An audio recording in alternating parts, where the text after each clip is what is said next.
ഓം നമ ശിവായ. ഉപാസനാ രഹസ്യങ്ങൾ എന്ന പോഡ്കാസ്റ്റിൽ നമ്മളിന്ന് ഒരു ഉപാസകൻ അവൻ്റെ ഉപാസനാ വിജയത്തിന് ശ്രദ്ധിക്കേണ്ടതായിരിക്കുന്ന ചില നിയമങ്ങളെക്കുറിച്ചിട്ടാണ് ചർച്ച ചെയ്യുന്നത്. ഉപാസന എന്താണ് എന്ന് നമ്മൾ പറഞ്ഞു. അടുത്തിരിക്കുക, ഈശ്വരനോട് അടുത്തിരിക്കുക. ഈശ്വരനോട് അടുത്തിരിക്കാൻ എന്താണ് വേണ്ടത്? ഈശ്വരൻ്റേതായിരിക്കുന്ന നാമങ്ങൾ, കീർത്തനങ്ങൾ, മന്ത്രജപങ്ങൾ, പ്രാണായാമ പരിശീലനങ്ങൾ, ധ്യാന പരിശീലനങ്ങൾ, അങ്ങനെ ഭാരതീയ ഗുരുപരമ്പരാ സമ്പ്രദായത്തിലെ യോഗ, തന്ത്ര, വേദാന്ത മാർഗങ്ങളിൽപ്പെട്ട ടെക്നിക്കുകളെ യഥാർത്ഥ ഗുരുവിൽ നിന്ന്, ആചാര്യനിൽ നിന്ന്, പരമ്പരയിൽ നിന്ന് യഥാവിധി മന്ത്രോപദേശം നേടി നിത്യജീവിതത്തിൽ അനുഷ്ഠിക്കണം എന്ന് പറഞ്ഞു. അപ്പോൾ സാധനാ വിജയത്തിന് ഒരു ഉപാസകൻ ജീവിതത്തിൽ പുലർത്തേണ്ടതായിട്ടുള്ള ചില നിയമങ്ങളുണ്ട്. അതിലേറ്റവും പ്രധാനപ്പെട്ട കാര്യം, നമ്മൾ ബ്രഹ്മമുഹൂർത്ത സമയം അല്ലെങ്കിൽ ബ്രാഹ്മമുഹൂർത്ത സമയം അല്ലെങ്കിൽ സരസ്വതി യാമ സമയത്തെ ഉപയോഗിക്കുക എന്നുള്ളതാണ്. സൂര്യൻ ഉദിക്കുന്നതിന് 2.5 മണിക്കൂർ മുമ്പുള്ള സമയം ഭാരതത്തിൻ്റെ സൂര്യ ഉദയവുമായി ബന്ധപ്പെടുത്തി നമുക്ക് ബ്രഹ്മമുഹൂർത്തം, ബ്രാഹ്മമുഹൂർത്തം, സരസ്വതി യാമം എന്ന് പറയാം.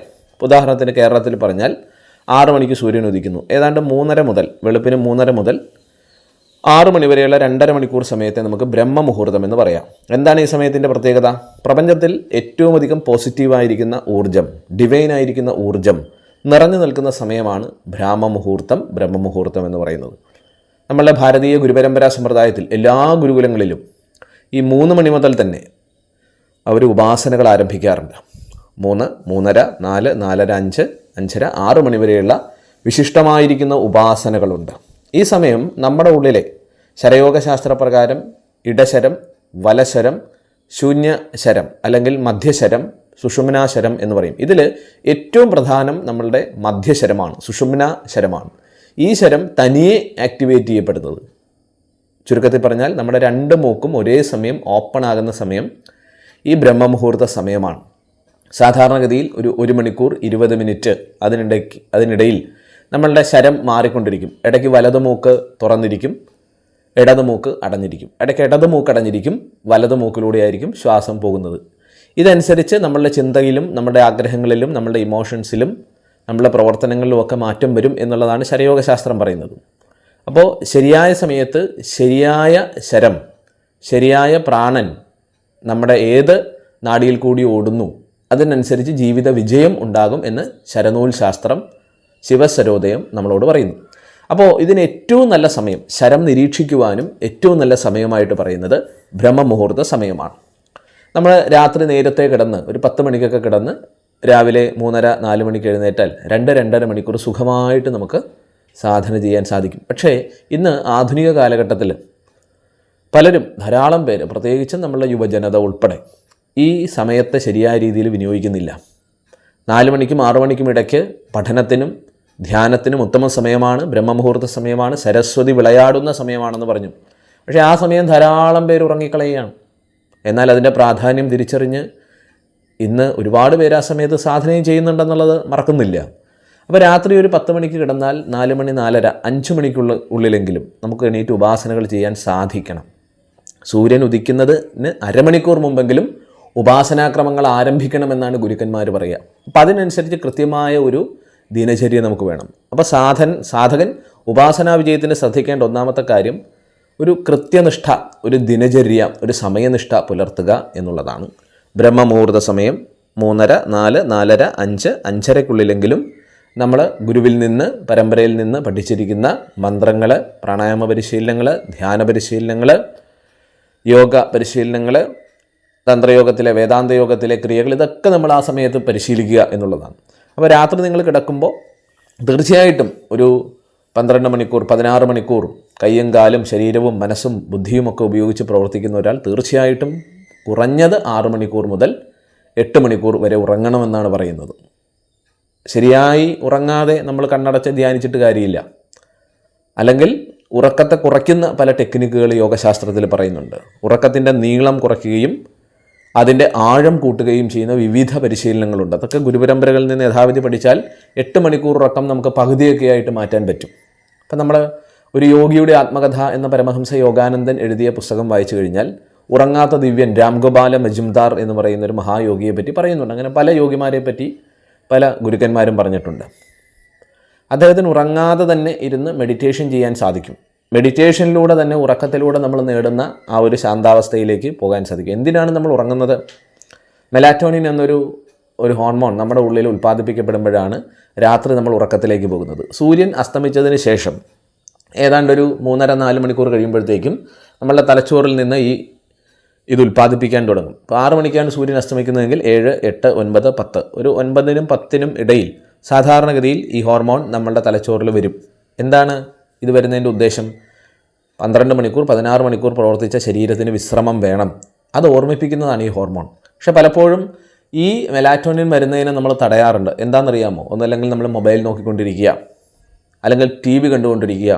കണ്ണിലെ കൃഷ്ണമണിയിലേക്ക് ഈ വെളിച്ചം അടിച്ചു കഴിഞ്ഞാൽ ഈ ഹോർമോണിൻ്റെ ഉൽപ്പാദനം ഉണ്ടാവില്ല. അതുകൊണ്ടാണ് നമ്മൾ ഉറങ്ങുന്നതിനും ഒരു അരമണിക്കൂർ മുമ്പെങ്കിലും ഇലക്ട്രോണിക് വസ്തുക്കളിൽ നിന്ന് നമ്മൾ മാറി നിൽക്കുക. മൊബൈൽ ഫോണൊക്കെ മാറ്റി വയ്ക്കുക, നല്ല പുസ്തകങ്ങൾ വായിക്കുക, നാമങ്ങൾ ജപിക്കുക, കീർത്തനങ്ങൾ ജപിക്കുക, പാട്ട് കേൾക്കുക, മെഡിറ്റേഷൻ ചെയ്യുക, പ്രാർത്ഥിക്കുക. ഇങ്ങനെ വളരെ ശാന്താവസ്ഥയിൽ ഒരു പുഞ്ചിരിയോടെ ഒരു സന്തോഷത്തോടെ നമുക്ക് ഉറങ്ങാൻ കിടക്കണം. ഇന്ന് ധാരാളം പേര് നേരിടുന്ന വലിയൊരു വിഷയമാണ് ഉറക്കക്കുറവ്. അല്ലെങ്കിൽ ഉറങ്ങി ഒരു 12 മണിയാകുമ്പോൾ എഴുന്നേറ്റ് കഴിഞ്ഞാൽ പിന്നീട് ഉറക്കം വരാത്ത അവസ്ഥ. ഇതിൻ്റെ പ്രധാന കാരണം ഈ മെലാറ്റോണിൻ ഹോർമോണിൻ്റെ ഉൽപ്പാദനത്തിൽ, അല്ലെങ്കിൽ അത് തുടർന്ന് വരുന്ന തലച്ചോറിൻ്റെ പൂർണ്ണ വിശ്രമാവസ്ഥയിൽ വരുന്ന പ്രശ്നങ്ങൾ കൊണ്ടിട്ടാണ്. അപ്പോൾ രാത്രിയുള്ള നമ്മളുടെ ഭക്ഷണം എപ്പോഴും നേരത്തെ കഴിക്കാനായിട്ട് ശ്രദ്ധിക്കുക. പഴയ കാലങ്ങളിൽ സൂര്യ അസ്തമയത്തിന് മുമ്പ് തന്നെ ഭക്ഷണം കഴിക്കുമായിരുന്നു. 6 മണിക്കാണ് സൂര്യൻ അസ്തമിക്കുന്നതെങ്കിൽ ഒരു 5:30 ആകുമ്പോൾ തന്നെ പണ്ട് ഭക്ഷണം കഴിക്കുന്ന ശീലമുണ്ടായിരുന്നു. ഒരു പക്ഷേ ഇന്ന് ജോലിക്ക് പോകുന്നവരെ സംബന്ധിച്ചിടത്തോളം ഈ 6 മണിക്ക് ഭക്ഷണം കഴിക്കുക എന്നുള്ളത് സാധിക്കുന്ന കാര്യമില്ല. എങ്കിലും രാത്രി 8 മണിക്ക് മുമ്പെങ്കിലും നമ്മൾ ഭക്ഷണം കഴിക്കാനായിട്ട് ശ്രമിക്കുക. ഉറങ്ങുന്നതിന് ഒരു 2-2.5 മണിക്കൂർ മുമ്പ് ഉള്ള ഭക്ഷണക്രമം, അത് ലൈറ്റായിട്ടുള്ള ഫുഡ്, നമ്മൾ ലിക്വിഡ് രൂപത്തിലുള്ള കഞ്ഞി, പയർ അങ്ങനെയുള്ള പോഷകസമൃദ്ധമായ ആഹാരങ്ങളോ അല്ലെങ്കിൽ പഴച്ചാറുകളോ പഴവർഗ്ഗങ്ങളോ വേഗത്തിൽ ദഹിക്കാൻ സാധിക്കുന്ന. കാരണം എന്താണെന്ന് വെച്ചാൽ രാവിലെ നമ്മൾ കഴിക്കുന്ന എല്ലാ ആഹാരങ്ങളും കൈയും കാലും ശരീരവും ഒക്കെ അനക്കി നമ്മൾ പല പ്രവർത്തനങ്ങൾ ചെയ്യുമ്പോൾ കൂടുതൽ ഊർജ്ജം ശരീരം വിനിയോഗിക്കുന്നുണ്ട്. രാത്രി നമ്മൾ ഹെവി ഫുഡ് കഴിച്ചു കഴിഞ്ഞാൽ ശരീരം ആ ഊർജ്ജത്തെ അധികം ഉപയോഗിക്കുന്നില്ല. ദഹിക്കാതെ കിടക്കുന്ന ഭക്ഷണമാണ് പലപ്പോഴും നമുക്ക് ദഹനക്കേട് ഉണ്ടാക്കുന്നത്, അസിഡിറ്റി ഉണ്ടാക്കുന്നത്, ഗ്യാസ് ട്രബിൾ ഉണ്ടാക്കുന്നത്, ഉറക്കത്തിന് പ്രശ്നങ്ങൾ ഉണ്ടാക്കുന്നത്, നെഞ്ചരിച്ചിലുണ്ടാക്കുന്നത്. ഭക്ഷണ രീതി നേരത്തെ ആക്കാനായിട്ട് ശ്രമിക്കുക, ഇല്ലെങ്കിൽ രാത്രി 8 മണിക്ക് മുമ്പ് കഴിക്കാനായിട്ട് ശ്രമിക്കുക. അപ്പം അങ്ങനെ നമ്മൾ നേരത്തെ കഴിച്ച് കിടന്നാൽ ഒരു ഭക്ഷണാനന്തരം 2 മണിക്കൂറിന് ശേഷമാണ് നമ്മൾ ഉറങ്ങേണ്ടത്. ലൈറ്റ് ഭക്ഷണമാണെങ്കിൽ 2-2.5 മണിക്കൂർ കൊണ്ട് അത് ദഹിക്കും. ഓക്കെ, അപ്പോൾ സുഖമായിട്ട് നമുക്ക് ഉറങ്ങാൻ പറ്റും. നമുക്ക് രാവിലെ തന്നെ എഴുന്നേറ്റ് ഉപാസന ചെയ്യാൻ പറ്റും. അപ്പോൾ ഈ പറഞ്ഞ സമയം, ഓരോന്നിനും അതിൻ്റേതായ സമയമുണ്ട് എന്നൊരു സിനിമയിൽ പറയുന്നത് പോലെ ഉപാസനയ്ക്കുള്ള സമയമാണ് ബ്രഹ്മമുഹൂർത്ത സമയം, സരസ്വതിയാമ സമയം. ആ സമയം നമ്മൾ വിനിയോഗിക്കണം. നിങ്ങൾക്ക് വളരെ വേഗത്തിലുള്ള പുരോഗതി ആധ്യാത്മിക സാധനയിൽ, ആത്മീയ സാധനയിൽ, ധ്യാനത്തിൽ ഉണ്ടാകണമെന്ന് ആഗ്രഹിക്കുന്നവർ തീർച്ചയായിട്ടും ഭൂമിയുടെ ഈ 4 മണി മുതൽ 6 മണി വരെയുള്ള സമയം ഉപയോഗിക്കണം. സാധാരണ സമയങ്ങളിൽ നമ്മൾ ചെയ്യുന്നതിനേക്കാൾ ഒരു 50 ഇരട്ടി പവർ ഈ സമയത്ത് ചെയ്താൽ ഉപാസനകൾക്കുണ്ടാകും. ഇപ്പോൾ നമ്മൾ സാധാരണ 3 സന്ധ്യകളെ പറ്റിയിട്ടാണ് പറയുക. പ്രാതസന്ധ്യ എന്ന് വെച്ചാൽ ഈ ബ്രഹ്മമുഹൂർത്ത സമയം നമുക്ക് പറയാം. അതായത് സൂര്യൻ ഉദയത്തിലേക്ക് വരുന്ന സമയം. ഓക്കെ, അസ്തമിച്ച സൂര്യൻ ഉദയത്തിലേക്ക് വരുന്ന സമയം, അതാണ് പ്രാതസന്ധ്യ. നമ്മൾ പ്രഭാതകാലം, പ്രാതസ്മരണ സ്തോത്രങ്ങളൊക്കെ ഉണ്ട് അല്ലേ? പ്രാതസ്മരാമി ഭവഭീതിഹരം സുരേശം ഗംഗാധരം എന്നൊക്കെ തുടങ്ങുന്ന സ്മരണ സ്തോത്രങ്ങളുണ്ട്. കൗസല്യ എന്ന് തുടങ്ങുന്ന വളരെ രാമനെ സ്തുതിച്ചുകൊണ്ടുള്ള സ്തോത്രം നമ്മൾ കേട്ടിട്ടുണ്ട്. ജ്ഞാനപ്പാന ക്ഷേത്രങ്ങളൊക്കെ ഉണരുന്ന സമയം നമ്മൾ ശ്രദ്ധിച്ചിട്ടില്ലേ? ഈ 4, 4:30, 5, 5:30, 6 മണിക്ക് മുമ്പ് തന്നെയാണ് ക്ഷേത്രങ്ങളിലെ പൂജാതി കാര്യങ്ങൾ ആരംഭിക്കുക. അപ്പോൾ ആ സമയം മസ്റ്റായിട്ട് നമ്മൾ ഉപയോഗിക്കണം. പ്രപഞ്ചം ഉണരുന്ന സമയമാണ്. നമുക്ക് ചുറ്റുമുള്ള കിളികളും പക്ഷിമൃഗാദികളും ഒക്കെ ഈ സമയത്ത് ഉണരും. സൂര്യോദയത്തിന് മുമ്പ് അവർ ഉണരും. അപ്പം മനുഷ്യനാണ് ഈ സൂര്യോദയത്തിന് ശേഷം കിടന്നുറങ്ങുന്ന ഒരു ജീവി. മിക്കവാറും മനുഷ്യരായിരിക്കും. നമ്മൾ ചിലർ 7 മണി, 8 മണി, 9 മണി ഒക്കെയാണ് ചിലരൊക്കെ എഴുന്നേറ്റ് വരുന്ന സമയം. കഴിഞ്ഞിടയ്ക്ക് എന്നോടൊരു സാധകൻ പറഞ്ഞു, സാർ ഞാൻ നമ്മുടെ ശരയോഗം എന്ന നമ്മുടെ പുതിയ കോഴ്സ് പഠിക്കുന്ന ഒരു സാധകനാണ്, ഒരു യുവാവാണ്, 26 വയസ്സ് അദ്ദേഹത്തിനുള്ളൂ. അദ്ദേഹം പറഞ്ഞു, സാർ ഞാൻ ഈ ശരയോഗം അഭ്യസിക്കുന്നതിന് മുമ്പ് ഞാൻ രാവിലെ എഴുന്നേൽക്കുന്നത് 8:30 8:30. അതായത് സൂര്യൻ വന്ന് ജനലിൽ കൂടി വന്ന് പുള്ളിയെ ചൂടടുപ്പിച്ച് കട്ടിലും കിടക്കയും ഒക്കെ ചൂടായി കഴിയുമ്പോഴാണ് പുള്ളി പയ്യെ എഴുന്നേറ്റ് വരുന്നത്. 8 മണി 8:30, ചിലപ്പോൾ 9 മണിയൊക്കെ ആവും. ഞായറാഴ്ചയൊക്കെ ആണെങ്കിൽ 10 മണി കഴിയുമെന്ന് പറഞ്ഞു. പക്ഷേ ഞാൻ ശരയോഗം അഭ്യസിക്കാൻ തുടങ്ങിയതിൽ പിന്നെ രാവിലെ 5 മണിക്ക് എഴുന്നേൽക്കുന്നുണ്ട്. ഞാൻ തനിയെ എഴുന്നേൽക്കുന്നുണ്ട്. കാരണം ശരയോഗത്തിൻ്റെ പ്രത്യേകത അറിയാമല്ലോ, അത് ചെയ്യുന്നവർ പലപ്പോഴും പറയാറുണ്ട്, നമ്മുടെ ഉറക്കത്തിൻ്റെ നീളം കുറയും. 8-10 മണിക്കൂർ എന്നൊക്കെ കുറയും, അത് ചുരുങ്ങും. 6 മണിക്കൂറൊക്കെ ഉറങ്ങിയാൽ തന്നെ നമുക്ക് നല്ല രീതിയിലുള്ള എനർജി കിട്ടും. അപ്പോൾ രാത്രി 10 മണിക്ക് കിടക്കുന്ന ഒരാൾക്ക് ഈസി ആയിട്ട് 4 മണി അല്ലെങ്കിൽ 5 മണിക്ക് എഴുന്നേറ്റ് മസ്തിഷ്കം ഫുൾ റീചാർജ് ആയിരിക്കും. നമുക്ക് സാധാരണ നമ്മൾ പല കാര്യങ്ങൾ കണ്ടും കേട്ടും പലതിനെപ്പറ്റി ചിന്തിച്ചും നെഗറ്റീവും ഒക്കെ ചിന്തിച്ചും ഒരുപാട് പ്രാണവ്യയമാണ് സംഭവിക്കുക. ശരയോഗം പോലെയുള്ള ക്രിയകൾ ചെയ്യുമ്പോൾ പ്രാണൻ നമ്മുടെ ഉള്ളിൽ റിസർവ് ചെയ്യപ്പെടും, പ്രാണിക് എനർജി നമ്മുടെ ഉള്ളിൽ വർദ്ധിക്കും. പൊതുവേ ഒരു ശാരീരികവും മാനസികവും ബൗദ്ധികവും ഒരു ആനന്ദം, ശാന്തി, സന്തോഷം നിറയും.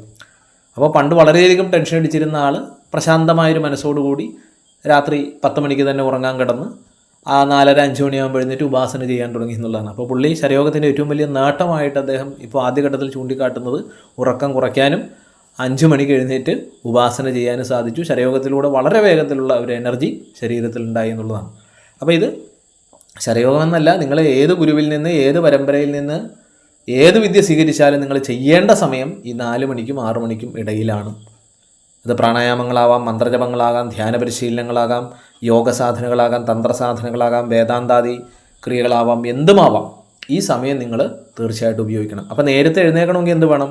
പണ്ട് നമ്മളുടെ പൂർവികർ പറഞ്ഞിട്ടില്ലേ, നേരത്തെ കിടന്ന് നേരത്തെ എഴുന്നേൽക്കണം, നേരത്തെ കിടന്ന് നേരത്തെ എഴുന്നേൽക്കണം എന്ന് പറയും. അപ്പോൾ ഇതൊരു ആധ്യാത്മിക പുരോഗതി, ആത്മീയ പുരോഗതി, ഉപാസന പുരോഗതിക്കുള്ളൊരു രഹസ്യം കൂടിയാണ്.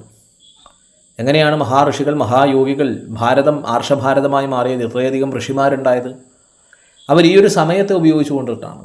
ബ്രഹ്മമുഹൂർത്തത്തിലുള്ള ഉപാസനകൾക്ക് സാധാരണ ചെയ്യുന്ന ഉപാസനകളെക്കാൾ 50 ഇരട്ടി 60 ഇരട്ടി, ചില ഉപാസനകൾക്കൊക്കെ 100 ഇരട്ടി ഫലസിദ്ധിയൊക്കെ ഉണ്ടാകുന്നതാണ്. അപ്പോൾ ഈ സമയം വളരെ ഇമ്പോർട്ടൻ്റ് ആണ്. അപ്പോൾ ശരയോഗത്തിൽ അല്ലെങ്കിൽ ആധ്യാത്മിക മേഖലയിൽ ഉപാസനയിൽ വിജയിക്കണമെന്നാഗ്രഹിക്കുന്ന ഒരു സാധകൻ, ഒരു ഉപാസകൻ, ഒരു ഉപാസക, ഒരു സാധകൻ, ഒരു സാധിക ശ്രദ്ധിക്കേണ്ട ഏറ്റവും പ്രധാനപ്പെട്ട കാര്യം സമയനിഷ്ഠ വേണം, കൃത്യനിഷ്ഠ വേണം, ദിനചര്യ വേണം, രാവിലെ എഴുന്നേൽക്കുന്ന ശീലം, ബ്രഹ്മമുഹൂർത്തത്തിൽ എഴുന്നേൽക്കുന്ന ശീലം നമ്മൾ വളർത്തിയെടുക്കണം. ഓക്കെ, അത് ഒരുപക്ഷെ ഇത്രയും നാളും നമ്മളുടെ ഒരു പാറ്റേൺ ഉണ്ട്, നമ്മളുടെ ബോഡിക്കൊരു പാറ്റേൺ ഉണ്ട്, നമ്മളുടെ ബ്രെയിനിനൊരു പാറ്റേൺ ഉണ്ട്, നമ്മുടെ തോട്ട്സ്, നമ്മളുടെ ബുദ്ധിക്കൊരു പാറ്റേൺ ഉണ്ട്. ഈ ഒരു പ്രത്യേക പാറ്റേണിലാണ് ഇതെല്ലാം പ്രവർത്തിക്കുന്നത്, അല്ലേ? നമ്മുടെ ഉള്ളിൽ ഒരു ബയോളജിക്കൽ ക്ലോക്ക് ഉണ്ട്, പ്രപഞ്ചത്തിലൊരു ക്ലോക്ക് ഉണ്ടെന്ന് പറയും. അപ്പോൾ ബ്രഹ്മാണ്ടത്തിലുള്ളത് പിണ്ടാണ്ടത്തിലും, പിണ്ടാണ്ടത്തിലുള്ളത് ബ്രഹ്മാണ്ടത്തിലുണ്ട്, അണ്ടത്തിലുള്ളത് പിണ്ടത്തിലും, പിണ്ടത്തിലുള്ളത് അണ്ടത്തിലുണ്ടെന്ന് പറയും. ഇത്രയേ ഉള്ളൂ. നമ്മളുള്ളത് തന്നെയാണ് ഈ പ്രപഞ്ചത്തിലുള്ളത്, ഈ പ്രപഞ്ചത്തിലുള്ളത് തന്നെയാണ് നമ്മളുള്ളത്. നമ്മൾ പ്രകൃതിയുമായി ഒന്നു ചേരുക. പ്രപഞ്ചതാളത്തിന്, ശരയോഗത്തിൽ പറയും, പ്രപഞ്ചത്തിനൊരു ശ്വാസമുണ്ട്, ഈ പ്രകൃതിക്കൊരു പ്രത്യേക ശ്വാസമുണ്ട്, ഒരു പ്രത്യേക താളമുണ്ട്, പ്രാണനൊരു പ്രത്യേക താളമുണ്ട്, ഒരു ചലനമുണ്ട്, ഒരു ഊർജ്ജമുണ്ട്, ഒരു സ്പന്ദനമുണ്ട്. ഇതുമായി നമ്മൾ ധ്യാനത്തിലൂടെ, അല്ലെ, സമാനമായ എനർജിയുമായിട്ട് നമ്മൾ കണക്ട് ചെയ്യപ്പെട്ടാൽ ആ ശാന്തി, സന്തോഷം, ഊർജ്ജസ്വലത, ആരോഗ്യം, ആനന്ദം നമ്മുടെ ജീവിതത്തിൽ നിറയ്ക്കാൻ പറ്റും. അപ്പോൾ ഒരു ശരയോഗിക്ക് അല്ലെങ്കിൽ ഒരു ഉപാസകന്, ഏത് ഉപാസന ചെയ്യുന്ന ഒരാൾക്കും മസ്റ്റായിട്ട് സമയനിഷ്ഠ, ദിനചര്യ, ബ്രഹ്മമുഹൂർത്തത്തിൽ എഴുന്നേറ്റ് ഉപാസന ചെയ്യുന്ന ശീലം തീർച്ചയായിട്ടും നിങ്ങൾ വളർത്തിയെടുക്കണം. ഇത് ഉപാസന രഹസ്യങ്ങളിൽ ജീവിത വിജയത്തിൻ്റെ അല്ലെങ്കിൽ ഉപാസനാ വിജയത്തിൻ്റെ തന്നെ വലിയൊരു രഹസ്യമാണ്. അല്ല, രാവിലെ 8 മണിക്ക് എഴുന്നേറ്റ് സാധന ചെയ്താൽ എന്തെങ്കിലും കുഴപ്പമുണ്ടോ എന്ന് ചോദിച്ചാൽ കുഴപ്പമില്ല. പക്ഷേ ബ്രഹ്മമുഹൂർത്തത്തിൽ ചെയ്യുന്ന സാധനയുടെ അത്രയും പവർ, അത്രയും ഏകാഗ്രത, അത്രയും പ്രശാന്തത, ഈ പറയുന്ന നമ്മളുടെ മധ്യമനാഡി ആക്ടിവേറ്റ് ആയിരിക്കുന്ന ആ ഒരു സമയം, ആ ശരസമയം കൂടിയാണ് അതെന്ന് നമ്മൾ മനസ്സിലാക്കുക. ഇത് വളരെ ഇമ്പോർട്ടൻ്റ് ആണ്. നിങ്ങൾ ഉപാസന ചെയ്യുന്നത് മാത്രമല്ല, നിങ്ങളിപ്പോൾ ഒരു പഠിതാവാണ്, ഒരു വിദ്യാർത്ഥിയാണെങ്കിൽ പഠിക്കേണ്ട സമയം ഈ സരസ്വതി യാമമാണ്. നിങ്ങൾ നല്ലൊരു ബിസിനസ്സുകാരനാണ്, നിങ്ങളുടെ ബിസിനസ് വളരണം, അത് നമ്മൾ കൃത്യമായിട്ട് എല്ലാ കാര്യങ്ങളും ചെയ്യാറില്ലേ? നമ്മൾ നേരത്തെ പറഞ്ഞ പോലെ ജീവിതത്തിൻ്റെ ഒരു ലക്ഷ്യബോധം വേണം, ലക്ഷ്യത്തിലേക്ക് എത്തുന്നതിനുള്ള ആസൂത്രണം വേണം, പ്രതിസന്ധികളും പ്രശ്നങ്ങളും ജീവിതത്തിൽ വരുമ്പോൾ അതിനെ നേരിടാനുള്ള ആസൂത്രണം, അതാണ് പ്ലാനിങ് നമുക്കുണ്ടായിരിക്കണം. ലക്ഷ്യബോധം വേണം, മാർഗം വേണം, ആസൂത്രണം വേണം, ഈശ്വരാധീനം, ഈശ്വരവിശ്വാസം വേണമെന്ന് പറയും. അപ്പോൾ ഇതിനൊക്കെയുള്ള ഒരു സമയം ഏതാണെന്ന് ചോദിച്ചു കഴിഞ്ഞാൽ ബ്രഹ്മമുഹൂർത്ത സമയമാണ്. കാര്യങ്ങൾ പ്ലാൻ ചെയ്യാൻ, ആസൂത്രണം ചെയ്യാൻ, ലക്ഷ്യബോധത്തെപ്പറ്റി ചിന്തിക്കാൻ, മാർഗ്ഗങ്ങളെ കറക്റ്റ് ചെയ്യാൻ, ഉപാസന ചെയ്യാനുള്ള ഏറ്റവും നല്ല സമയമാണ് ബ്രഹ്മമുഹൂർത്ത സമയം എന്നുള്ളത്. അപ്പോൾ ഉപാസനാ രഹസ്യങ്ങളിൽ ഇപ്പോൾ പറയുന്ന ഒന്നാമത്തെ രഹസ്യം എന്താണെന്ന് ചോദിച്ചു കഴിഞ്ഞാൽ കൃത്യനിഷ്ഠ വേണം, ദിനചര്യ വേണം, സമയനിഷ്ഠ വേണം. ഉപാസനയ്ക്ക് ബ്രഹ്മമുഹൂർത്ത സമയത്ത് നമ്മൾ ഉപയോഗിക്കണം. ഇനി ഇതുമായി അനുബന്ധപ്പെട്ട മറ്റു കാര്യങ്ങളുണ്ട്, അത് അടുത്ത പോഡ്കാസ്റ്റിൽ പറയാം. നമസ്തേ. ഓം നമഃ ശിവായ.